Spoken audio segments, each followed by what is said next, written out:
Blog Talk Radio.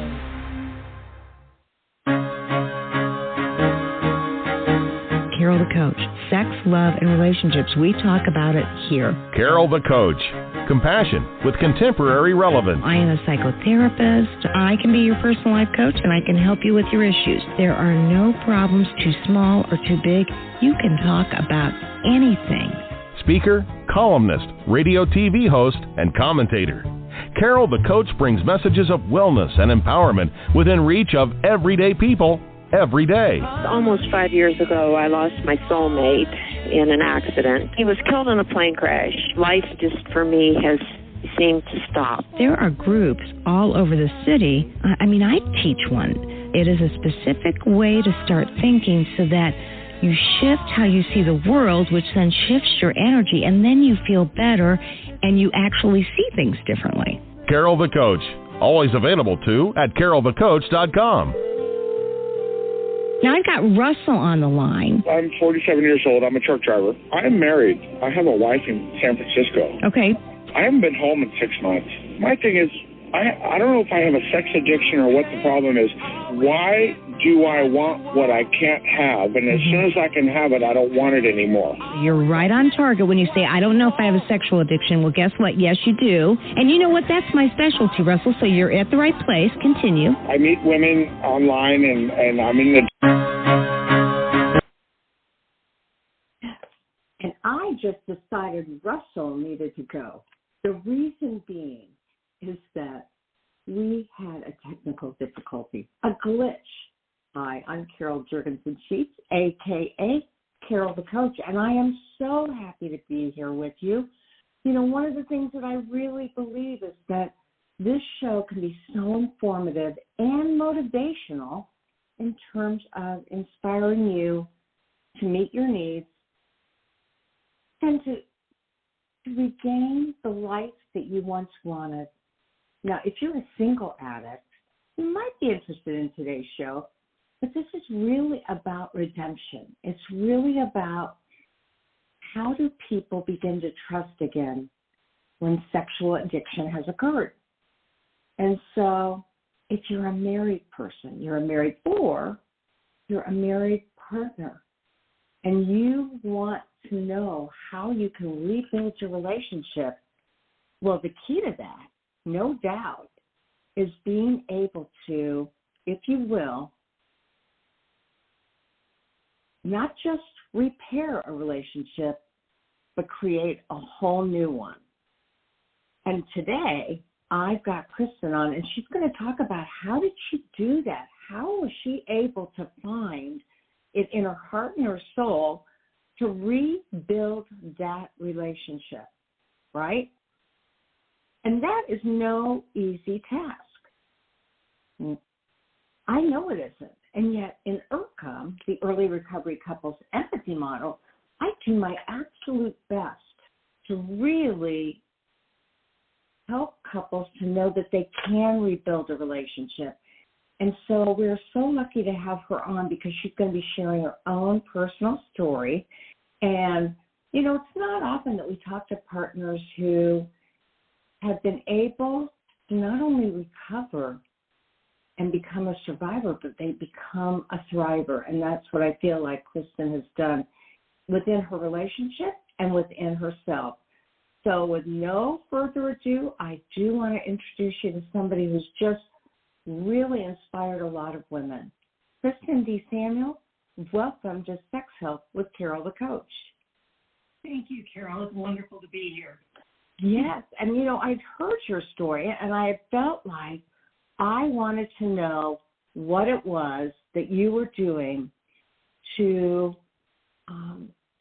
not only repair, but create a whole new marriage. So do you mind sharing a little bit about the impact of pornography addiction and how you found out and what you did about it, and just give us the whole lowdown on this? Sure. Well, I found out when my husband came home from work one day, and he was pale. He wasn't talking very much. He didn't eat dinner. We both had a very busy day at work and came home, and I went in later, and and found him laying on the bed, and I thought, what's wrong? So I just asked him, I said, what's going on? And he told me it's very likely I'll lose my job tomorrow.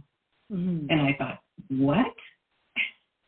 And I said, well, why? And he told me because of a moral failure. I did not expect that. Mm-hmm. And he had been looking at some things that were inappropriate at his workplace, and they had been tracking it. Mm-hmm. He'd been confronted that afternoon and told that he, they confronted him with the information they had, and he admitted it. He said, I've been struggling with pornography for all my life. He'd been exposed around the age of 5 or 6, and it got a hold of him. Mm-hmm. And so he had struggled with it. And when the internet became readily available to all of us, it fed his struggle. And so you're saying that his brain got hijacked. It got a hold of him, as you said, early on in his development, way before he met you. And this was a secret throughout your entire dating and your early marriage. Yes. Okay. Now, he reminds me, he said that he did say something to me while we were dating. I never heard it. Okay. I don't know how to tell you that. I just never heard it. So anyway, he said, I have to come in with a plan in the morning about how I'm going to overcome this. Otherwise, I'm going to lose my job. And he said, I don't know what to do. And by this point, Carol, you deal with women in my situation all the time. I can't breathe. I can't think. I'm a mess. Mm-hmm. I'm angry. I'm hurt. I'm in shock. And in the middle of that, because I'm a person of faith, I believe that God planted a name in my mind. And I said, I think I need to call Kathy. Kathy was a coworker of mine who's also a counselor. And I said, I think we need to call Kathy because we need help. I have no idea. And at this point, I'm really angry with him, like the most angry I've ever been with anyone in my life. Mm-hmm. And I didn't even want to look at him. I didn't want to touch him. I didn't want to be around him. I just knew that we needed help. Mm-hmm. So he agreed to that. We made the call, and within about an hour of time, we were sitting down with Kathy and her husband, who are both counselors. And that's when I got my first ray of hope. And that was, this does not have to be fatal. They heard him pour out what had happened. I'm sitting there, not even hardly able to articulate anything because the tears are coming so hard and so fast that I'm angry and I'm hurt. But they said this doesn't have to be fatal, but there's a lot of work ahead of you. And boy, they weren't kidding, Carol. Mm-hmm. that process. I will be honest. So can I ask you, it got discovered at work. And was he did they have contracts where you could not look at pornography? Was there a policy? Was he involved with the church? Was he at a school? Sure. He was working for, at the time, an international Christian organization, and it was very clear in their policy pornography would not be tolerated. It was grounds for immediate dismissal. So the fact that they were giving him time was grace to him and to us. Mm-hmm. So long story short, we the next morning, my husband also met with a friend of ours that we had known for many, many years, who also worked for another different Christian organization. Mm-hmm. And he just said, I need to tell somebody what I've done. And he did. And Peter said, I'm familiar with the process, and it comes from a book, Restoring the Fallen, by Ed and Sandy Wilson and some other authors. And he said, I've seen this happen, and we've used it. I think this might be something you could present to your employer as an option. So when my husband went into that meeting, he presented it, and they said, yes, we agree to that. The Kathy and her husband the night before had told us that we needed to get intensive marriage counseling. We needed counseling. We needed help. And they said, you have to get counseling, marriage counseling. My husband needed counseling, marriage counseling. And if you'll take all of these steps, you have 1 week to get everything put into place. And so they let him keep his job. He was on a probationary period. Mm-hmm. But we had to start proving that we were doing that stuff. So that's what we did. So you're the innocent bystander in a way. I mean, you didn't have any knowledge of this that you can recall. Now, all of a sudden, you're doing what so many partners kind of reel from. They have to start doing all this work, and this happened to them, and why should they have to work? But that's part of the process. And certainly God promises, as well as I really believe, that the kind of work you put into yourself as a couple, individually, you're going to get a lot back, and your life can be better than ever. But you didn't know that then, did you? No, and you voiced it beautifully, because I was like, why do I have to do all this work? I didn't do this. He did it. You know, and that was part of my anger, was I didn't do this. You know, he did this, and I was in the poor me, very much in a victim mindset of it was all done to me, and it was. I mean, I didn't force him to do any of this. So what gave you the courage to fight for the marriage? Great question. I get asked that a lot. I honestly didn't want a divorce. I didn't believe in divorce. And I was so afraid of being a statistic that I was willing to do what I had to do. But the other part of it was, I've been married to, this happened, we'd been married 25 years when all of this came out. Okay. And my husband had been, throughout our entire marriage, had been a very kind, very in tune to me. Like, I'm almost a little bit like, really? You already knew that about me? You know, type thing. And it just didn't, I was having trouble reconciling him looking at porn with the man that I had been married to for 25 years. And I kept thinking, surely this isn't true. There's got to be something going on that caused him to do it. And the other part of it was, I thought, from the moment he told me throughout this entire process in the last 17 years, he has done everything he said he would do. He proved it time and time again.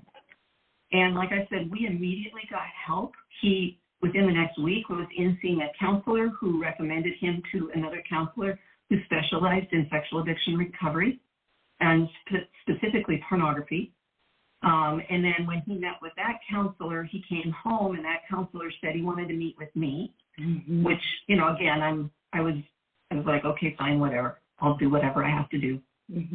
And although I wasn't willing, I was pretty about it. But that counselor then ended up doing our intensive marriage counseling 4 months later.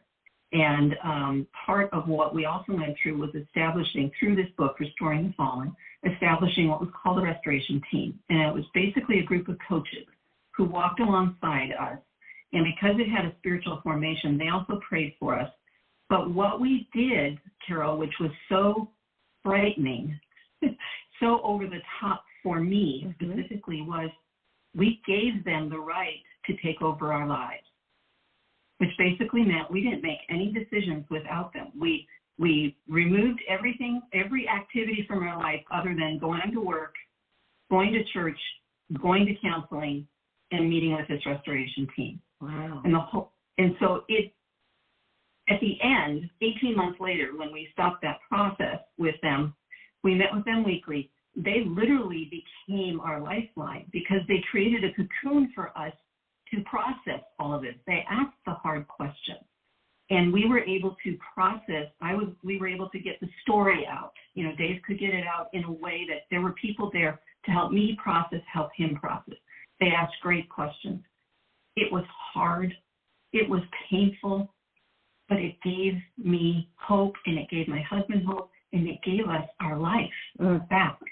Well, and I'm sitting here thinking, I was just speaking with a woman a couple of days ago, and their church had something similar, but it went horribly awry. They took over. They had control. They wouldn't let her go back to her family. They said, we're your new family. You're going to go stay with us. And then they started saying, what did you do to contribute to this man's dissatisfaction? And we know that that's spiritual abuse. And I do believe they meant they meant to be good and kind and supportive, but they didn't know what they didn't know. I'm not villainizing or demonizing them, but they did a lot of damage. But you're saying that everything that this team did that was spiritually based, the book's spiritually based, kept you protected from all the different stimuli out there that could have just torn you apart, or individually or as a couple. Yes. Wow. Yeah. Okay. And they also mandated things like we put covenant eyes on all of our internet-based devices, including mine. Mm-hmm. We did it for the family, so we did everything. There were certain conferences that they heard about which dealt with healing, emotional, relational, spiritual, all this stuff, and they said you're going to go to this. You're going to go to it. It's a one-day workshop. We want you to go. We want you to report back what you learned. We also gave them access to our counselor. So they could talk with our counselor. We actually met with this whole team and our counselor after our intensive marriage counseling. So he could give insights after doing a whole battery of personality tests on us. He could tell them his observations, his concerns. And then we gave them the right to communicate with my husband's employer. So they gave weekly reports to the employer about how we were doing. Were we complying with what we said we would do? Was my husband doing everything that he said he would do? All of those things, Carol, gave me confidence that we could recover. Well, and I get that. And certainly you needed somebody to, as a small child would need, just be held, be guided and directed, be prayed for, and just really take away any temptation, take away any confusion. I mean, this whole process for partners and addicts alike, it's just horrible. And so you found a group of people that could almost become your family of choice and help guide you. Now, I do have a couple questions. First of all, so oftentimes I talk to partners who feel that there's something wrong with them that drove the addict to that, whether it's pornography, affair partners, prostitutes, you name it. And what did you know about addiction ahead of time, and what did you learn about addiction throughout this whole process? I knew nothing about addiction ahead of time. Everything you just said, I thought. I believed I had done something wrong immediately. That was what hit me, was I had done something wrong. And so in the process of going through this, I learned, my first thing that I said to my husband was, well, you just need to stop it. You know, I didn't know anything about an addiction. I didn't know that you can't just stop it. Right. And if you want to, and he had tried. He told me about the number of times he had tried. He described what he calls the shame cycle. And it was about a 4-month cycle, you know, and then he would trigger and he'd start all over again. And so I had to learn by listening to him and letting him tell me these things that were like daggers to my heart. But letting him tell me what it was like to struggle with this addiction. And then the more that I started to learn, because I love to research. And so I started jumping in and reading different things. I was recommended reading books to read. I read Intimate Betrayal. I read The Wounded Heart by Dan Allender. I've read so many other books, Out of the Fog, The Brain, all of these that and I'm still reading those today. I was given some sexual recovery, partner books to read about how do you recover as the partner who's someone who's struggling with a sexual addiction. And I actually went through that with my counselor. I ended up going into counseling because in the process of this whole thing, we found out that I had suicidal depression. And I'd been hiding my own story of sexual assault as a child. Mm-hmm. And I didn't know how to tell that story, so I've been hiding that. Oh. So that had developed in me suicidal depression. So in the process of coming through all of this started coming out. So not only was I walking as the partner, the betrayed partner, but now my husband was also walking as the partner of someone who was suicidally depressed. So we needed a lot of help. Well, it's so eye-opening to realize that in needing the help, you can learn so much about yourself. And most definitely, Kristen has gotten to post-traumatic growth. That's what I call it in my couples work with couples. And, you know, you had taken a situation, surrendered to it, opened your heart to whatever God had for you, as well as your husband, as well as this team, as well as yourself. And you listened and you followed it almost to a T. And, you know, I really believe that addicts, if they follow the 10 recovery tools that I talk about, they can get clean, but their wife is still in the fetal position on the floor, right? And that's why we've got to incorporate wives with husbands as soon as discovery occurs so that they're not left out, so that they're educated, so that they're embraced. And that requires looking at partners through a partner-sensitive lens. Does it not? Yes, and that's what this team did. And I love, you know, I've been listening to a lot of your videos, and I love how you're approaching it because it's so true. Other than this team, I did not know at that time of any other resources for me as the spouse. I heard things like, well, you're just going to have to forgive and forget. Just move on. He's a good man. What are you know, don't throw this away. All of these things were, you know, and I did hear, well, you must have, you know, what did you do? And those things that just further wound the betrayed partner. And go ahead. So how long ago was discovery? It was in 2007, so 17 years this summer. Wow, I got cold chills. That's when I got my CSAT, which is my Certified Sex Addiction Therapy certification. Okay, so I get that in 17 years, a lot can happen.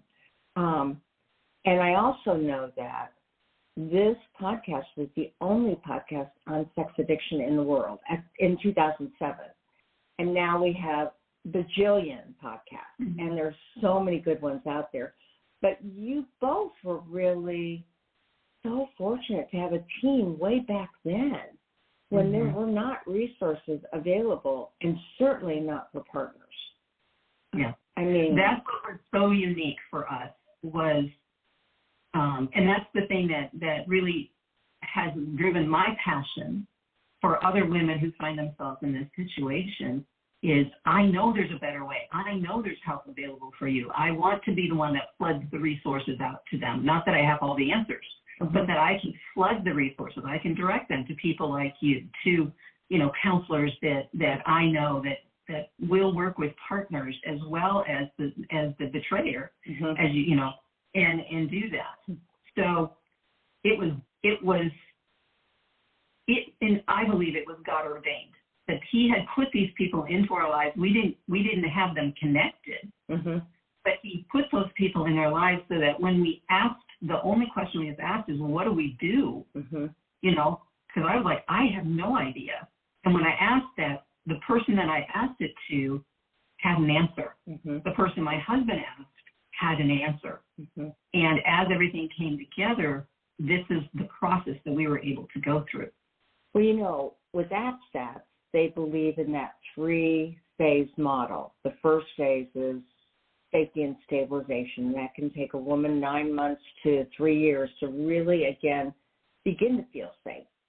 And then that second phase is grieving and mourning the loss of what you had, the loss of who you were, the loss of who he was, and the loss of what's yet to come. I mean, there's a real fear to trust the future. And that last phase, according to APSATs, is restoration. Restoration of the self, restoration of the coupleship, maybe. For some couples, not so much.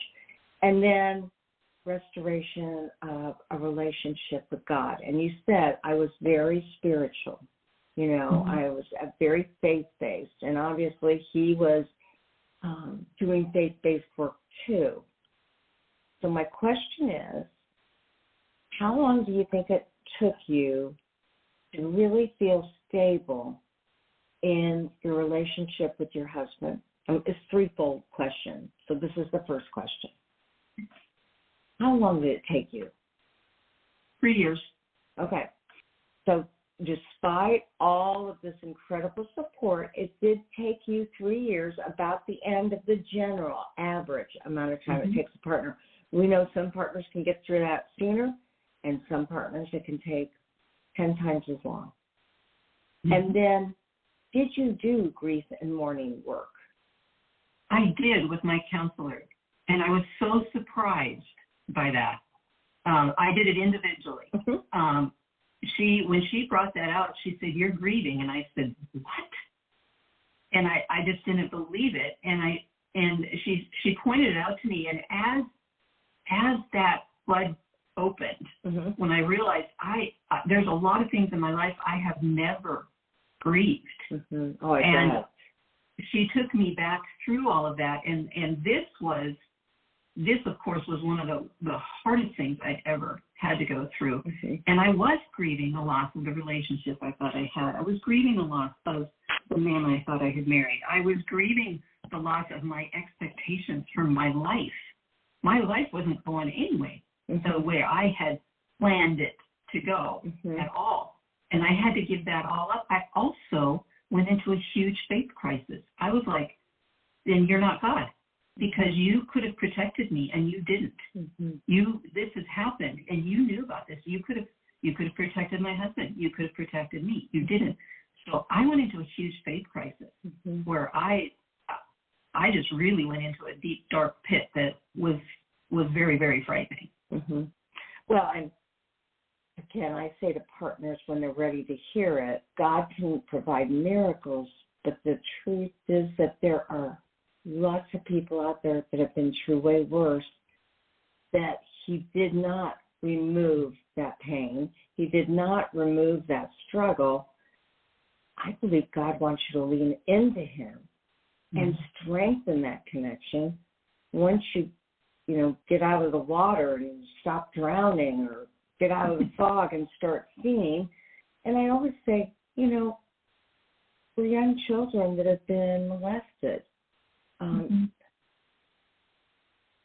if God could do all those things, and again, he could, but if that was God's destiny, those children would be protected. And you referenced some almost complex post-traumatic stress in your own history with assault, right? Yeah, I did. And so in that second phase, did you work through the grief and mourning of what happened to you as a child or as a younger person? I actually, when my counselor took me through that, I had actually questioned whether it actually happened to me or not, because I had so suppressed it, and I had never talked about it until I met my husband. He was the first person I told, and I brushed it off like I'm just fine. When she took me back to that day, when she had me start telling her what I remembered, my bodily reaction to it was very surprising to me. I mean, I started sobbing. I was shaking. I was hyperventilating. I had all the smells. I had everything. And she said, "This is very real." And then she took me through the process of reliving it. And then one of the things she did was tell me where God is, which I was very surprised. She said, "I want you to close your eyes and I want you to tell me where do you see God? Do you see him? Where is he?" And what I realized in that moment, Carol, was he was standing right there and he was weeping.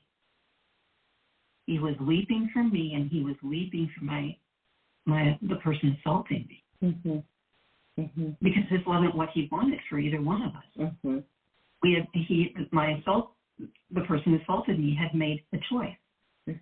And in that moment, I was able to say, okay, I was not alone, even though I thought I was alone.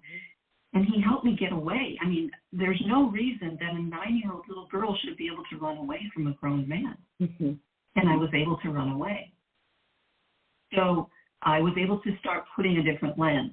And I was able to grieve that because something was taken from me at that point that I didn't deserve. And again, the other lie that I had that fed into what my husband and I were going through was I did something wrong. Mm-hmm. And certainly that's what kids think whenever something bad happens to them. Their parents divorced. What did I do? What could I have done differently? You get molested. How did I contribute to that? And that plays itself out time and time again, even into adulthood. I mean, that's what the suicidal depression was all about. You're sensing you were responsible for something that you weren't. Right. So you did go into that second phase, and you did that anger, sadness, grief, mourning work.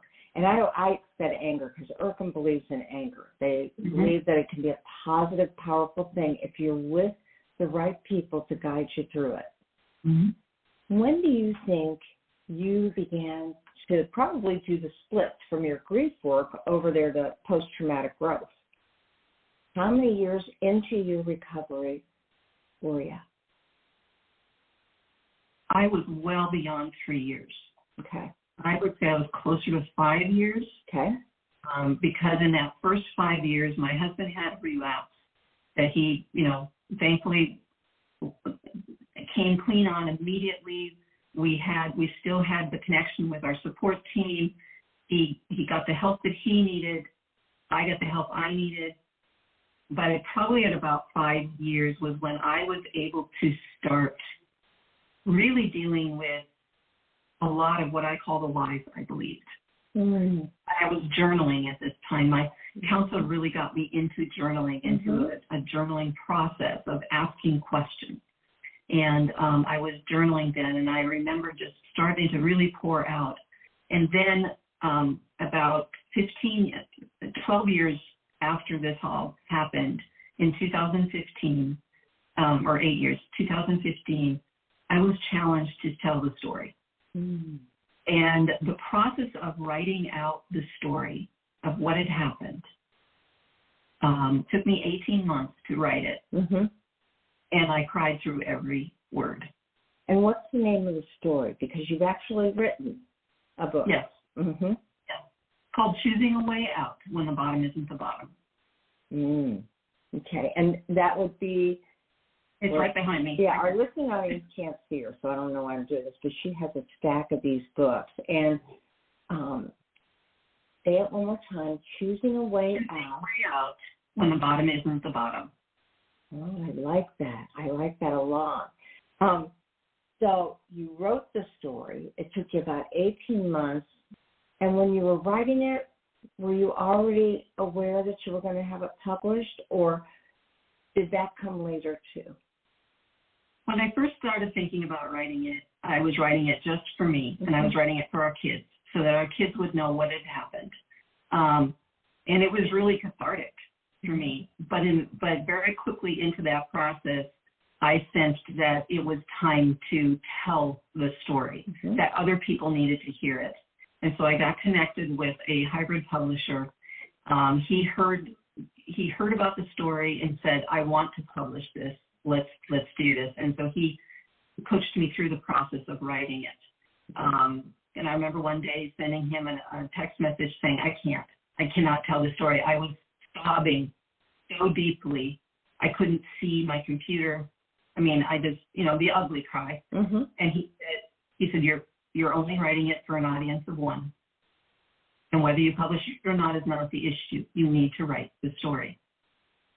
And through that, Carol, I went into another level of recovery. Mm-hmm. And my husband and I went into another level of recovery because there were things we had to talk about. Mm-hmm. And say, I don't understand this. Can you help me understand it? Because I can't write about it. I don't understand it. We had hours-long discussions that brought a deeper level of intimacy between us because it was the next layer that needed to come out. Well, and how vulnerable for both of you. I mean, you're telling your story, and yet you're telling of the atrocity that happened to you via your husband and all the other events. Mm-hmm. And you didn't use a pen name? You used your own name? No, that was a hard decision for both of us. We talked about it, and I said I really am feeling compelled to use my own name. Mm-hmm. And I used his name. Mm-hmm. Mm-hmm. And so I got permission from our kids names are in there. I got permission from our restoration team to use their names. Our counselor's name is in there. In fact, our counselor endorsed the book. Mm-hmm. And interesting, because of the depression, that happened when I was going to post the book. My husband reminded me that at the end of our intensive marriage counseling, the counselor said, I hope you're taking notes and writing this down, because what you're going through and the process that you have been able to go through is so unique. Other people need to hear about it. I had no memory of that conversation. Mm-hmm. Here we go again, no memory of the conversation, but he did. And, that's the beauty of marriage, is having a second set of eyes on things, and recall and all sorts of things. Now, Kristen, how can they get your book? Where can they go? My website, KirstenDSamuel.com, is KirstenD as in Diane, Samuel, SAMUEL.com. And under resources, it says books. And there's a link there. It'll ship directly to you from Amazon. If you want an autographed copy, I have a few copies. Just let me know, and I'm happy to send it to you, to anyone. But it's right there. So it's available on Amazon, Barnes & Noble. It's available internationally. So it's easy to get to. Well, and I really appreciate that a hybrid publisher. I use a hybrid as well, because it gives you the best of guidance, and yet it really allows you to do your own thing. Yeah. And so you got over there the post-traumatic growth, and then you wrote the book. Mm-hmm. Okay, and you got the approval from everybody. And how old are your kids today? They are 40, 38, and 35. She doesn't look that old at all. So, and I'm looking at your composure. I mean, I believe I believe all the time, that when you make the choice to do hard things that are going to be positive, whether that's exercise, whether that's mindfulness, whether that's a memoir, whether that's journaling, that catapults you into post-traumatic growth, even when you don't feel like you're there. And that is a choice, and you have to reenact what you know to be true, but you haven't had the energy, or you thought it'd be too complicated, and do it anyway. Yeah. It is a choice, which is why I named my book the way I did. Choices. Yes, so one more time, tell them the name of the book. It's Choosing a Way Out When the Bottom Isn't the Bottom. And she also has on her website a free resource, 11 shame-provoking lies people tell about porn addiction. Mm-hmm. Because there are so many lies, and there are so many justifications and rationalizations and minimizations about porn. And I remember that I became a CSAT, and we were supposed to be porn neutral. And I lived with that. I lived with that for maybe a couple years. I didn't really have to deal much with it because I was helping men get better, and I didn't share my porn neutrality. Mm-hmm. And then I started working with partners, and it was like I got hit over the head with a baseball bat. First of all, they're totally traumatized by their husband's porn use. Sometimes it stopped at porn. Most of the time it got worse and worse and worse, so that it ended up being interactive sex of some sort. And then I thought to myself, how could anybody be a proponent of this when there's so much sex trafficking and people who are being exploited? And I went, I am not being porn neutral. I'm creating a stand about this. And, I've worked with many professionals, and when they say, well, I'm porn neutral, I say, well, I am not, and here's why. And I'd like for you to reconsider. You can do what you want, but I think you're making a bad choice. Mm-hmm. So, I believe, and I'm sure you do too, when you know better, you do better. And I think I learned better. Well, and I never thought about porn. Mhm. Mhm. I just never thought about it. But boy, I am not porn neutral, not any way, shape, or form. And I have seen what it can do. I have friends that it has literally destroyed their marriage. I talk with women a lot, and I've seen it all. I literally ended up in court just as a support for a client of mine, and her marriage, which was fueled, the problems were fueled by porn, it dissolved, and her husband was actually convicted of a crime. Wow. So I've seen the devastation, and I've looked at some of the devastation. Well, I want to remind our listening audience, because we have to end, that if you would like to speak with Kristen, if you'd like to work with Kristen, if you'd like to get her book, you can always go to her website. And that is, what is your website? It's KirstenDSamuel.com. It's my name. Kirsten is Kirsten, D Samuel, like the first name Samuel.com. That's right. And you can email her at support@KirstenDSamuel.com. And that D does not have a period after it. So it just all blends together. And Kristen, thank you for sharing your inspiring story and your wisdom and showing men and women, because I believe men want to know that their wives can get better. So thank you for sharing that story, because we don't have the belief that all couples need to stay together. But if they want to be together, there is a way out, and there's a way to get healthy, and there's a way to be stronger than they've ever been before and healthier than they've ever been before. Yes, that's the part of my story I love the most, is that I'm still married to the same guy, but he's different, I'm different, and the last 17 years have been so much more enjoyable, honest, authentic, intimate, and a lot of fun. All right, well, I hope to interview you again, and thanks so much, and thank your husband for us, too. I will. Thank you so much for the work that you continue to do. I so appreciate it. Thank you, Kristen. Talk to you soon. All right. Okay, bye-bye. Bye. Yeah, I would definitely get this book. She gave me a flyer and did not put the name of the book. So I missed that. But I know that it's going to be very riveting. I love memoirs, and I love when somebody has taken their life to the next level, as Kristen has done. Okay. Thank you for listening to today's show, and we will talk soon. As I say at the end of every show, there'll only be one of you at all times. Fearlessly have the courage to be yourself, and go to KirstenDSamuel.com. That's KirstenStend, and then Samuel.com. We'll catch you next week for more sex help with Carol the Coach. Make it a great week.